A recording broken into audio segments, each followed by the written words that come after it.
It would seem to me that there would be anxious home buyers that can't get the mortgage based on, their income or the bank's requirements increasing. So I guess I have to ask the question is, say you buy a property for $200,000.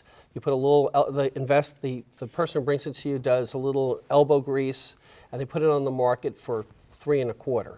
Okay, you have a $125,000 profit. But you have a buyer that comes in who can't get that first mortgage without you taking back some of the debt. I guess that's an opportunity to take a continuing equity position. So if the buyer defaults, you come back in and buy the property at even a less price.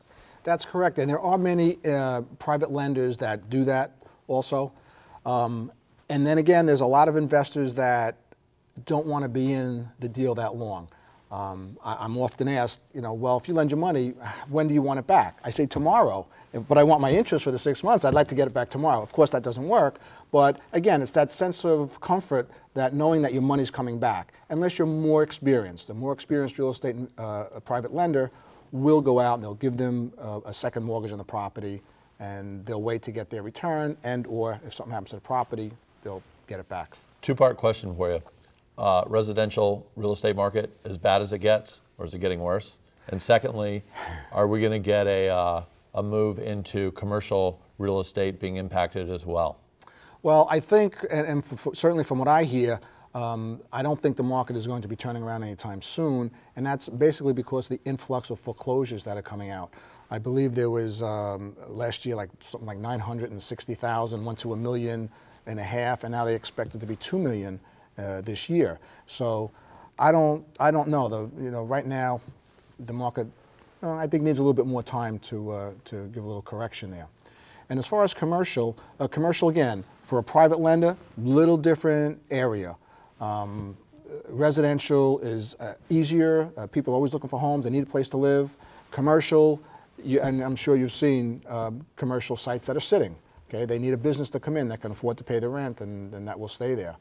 I have seen the commercial market dipping a little bit also right now, but that's just with the economy, everything is dipping.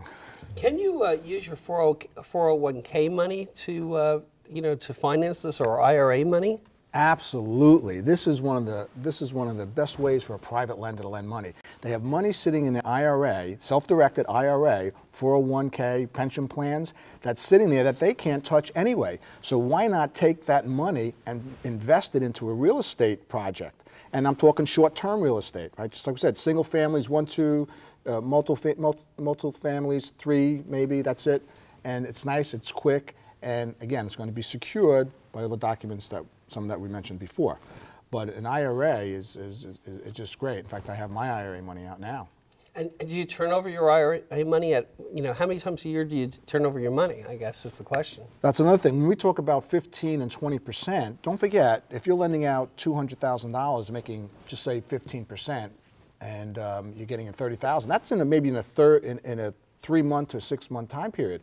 If you take that money and reinvest it again, I mean, you're now making twice as much as just lending it out for the 3 months. So you could do it 2 or 3 or 4 times a year with the same money. And that's how you get to 40%, or by participating in the property. Well, it'll probably even come to more than 40%. Yeah, absolutely. How you get to the 40% is by taking equity positions that a lot of real estate investors will give. I mean, if they don't have the money, they certainly don't want to pass a deal, and they're just basically making you a partner in the deal. If you were going to search for more information on Quick Lender, this whole process, what would you type into Google? Quick turn real estate.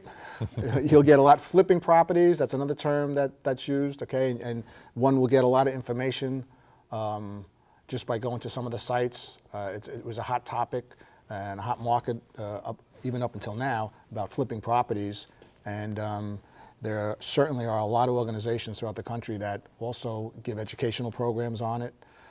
You can go on, if you'd like to network in some of these organizations, you can go on. There's a site, National REIA, it's nationalreia.com, and they'll give you all of the REIA groups across the country. We call them REIA because it's Real Estate Investors Association.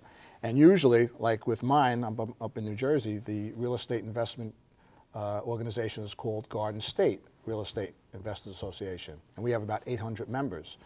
You can go to Connecticut, Long Island. It's usually the first two digits of the state. Long Island Real Estate, LI, RIA, Connecticut, CT, RIA, Ohio, OH, RIA. And you can go and you can learn how to become a member there. And like I said, they have all the information. They have a lot of educational programs, and they teach from beginners to seasoned investors the new methods that other investors are using to make money in this market. Are there any areas of the country where you would stay away from? Example, California, there's been lots of foreclosures. Ohio, we hear about it. Florida, to a certain degree, is getting foreclosures. What's your thought on that? Are there areas that you really like, and there are also areas that you would just avoid right now? The only areas that I avoid are, and it doesn't really matter where in the country, are just areas that are undesirable, okay? We don't like to go in war zone neighborhoods where there's a lot of crime area. That's not a good place for anyone to invest their money. So a bargain is not necessarily a bargain. No, you can't. And I've seen a lot of people go, way upstate New York and buying properties very inexpensively, but there wasn't a market to resell them right now. So you need to be careful of that. But if you're in a good area and you can get the homes for a very, low price, a discounted price, so you can sell it at a lower price, you'll do okay. Glenn, thank you for joining us.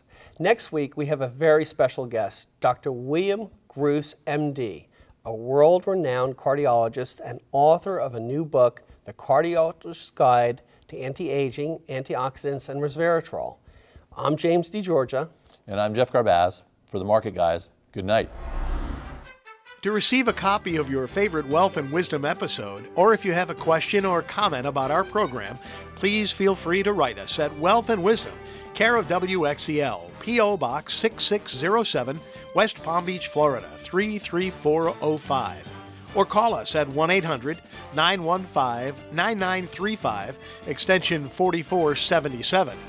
We look forward to hearing from you soon.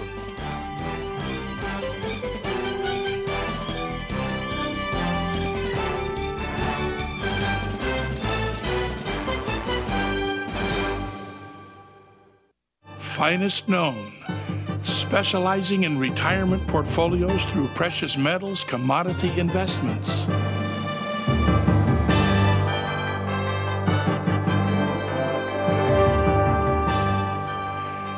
Information about Finest Known's gold investment program and other precious metal investments is available at 1-866-697-GOLD.